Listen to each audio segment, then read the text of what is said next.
સાધનાબેન, તમારા પપ્પાએ આ સાધના ચેરિટેબલ ટ્રસ્ટ તમારા પર રાખ્યું છે, તો તમને કેવું લાગે છે તમારા નામ ઉપર?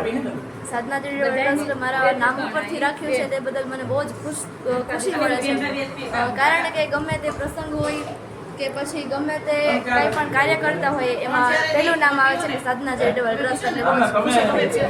કે આજે સાધના ચેરિટેબલ ટ્રસ્ટ દ્વારા બાળકોને પ્રવાસમાં ક્યાં ક્યાં લઈ જવામાં આવ્યા હતા? આજે સાધના ચેરિટેબલ ટ્રસ્ટ દ્વારા દીવની અંદર ઘણી બધી જગ્યાએ લઈ ગયા, પછી એ લોકોને દરિયા કિનારે નાવા પણ લઈ ગયા અને ખૂબ મજા કરી. બીજી કોઈ અન્ય જગ્યાએ ખાલી દીવ જ ગયા હતા? હા, દીવની અંદર એની પહેલાં ગયા હતા અમે આંબાડી સફારી પાર્ક મારા જન્મદિવસની અંદર, અને ત્યાંથી ગડધરા મંદિર અને નાગવા બીજે ગયા હતા કે નહીં? હા, નાગવા બીજો દીવની અંદર આવેલું છે. ઓકે, ધન્યવાદ. અત્યારે તમે ક્યાં છો?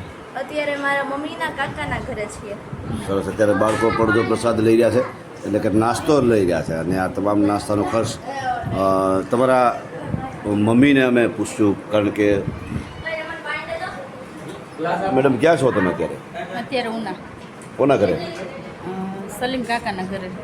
સરસ. છોકરાને શું છે, દીવથી ફરીને આવ્યા, નાગવા બીજથી નાયા, મજા કરી, એટલે નાવા ધોવા અહીંયા કાકાના ઘરે આવ્યા છે. સરસ. સલીમ કાકા, 2 મિનિટ આવજો. નાસ્તોય કરાવ્યો બધા. કાકા, બાળકોને આજે તમે અહીંયા નાસ્તો કરાવ્યો, તમને કેવું લાગ્યું? બાળકોને નાસ્તો કર્યો એટલે મને બહુ આનંદ આવ્યો. બધી કારણ શું નાસ્તો કરાવવાનું? પછી મને ખુશી થઈ. એમ તમે કોની થકી ઓળખો છો બાળકોને? ઓળખો એ બાળકોને અમારે ભત્રીજી, અમારે ઉના દીકરી, મારા દીકરી જ કહેવાય, મારે દીકરીને ચૂલું તમારા હિસાબે. હવે જો કાકા એવું કહે છે કે આ કવિતા નામ છે, અને એ તો જ્ઞાતિ અનુસૂચિત જાતિ છે, પણ કાકા મોમેડિયન છે, પણ છતાંય તે દીકરીની ઘોડે રાખે છે.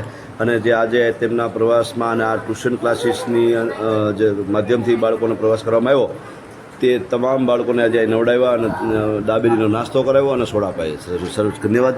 જ્ઞાતિ જાતિ કશું હોતું નથી, પણ સંબંધોથી જ કામ થાય છે. તો બસ એટલું જ.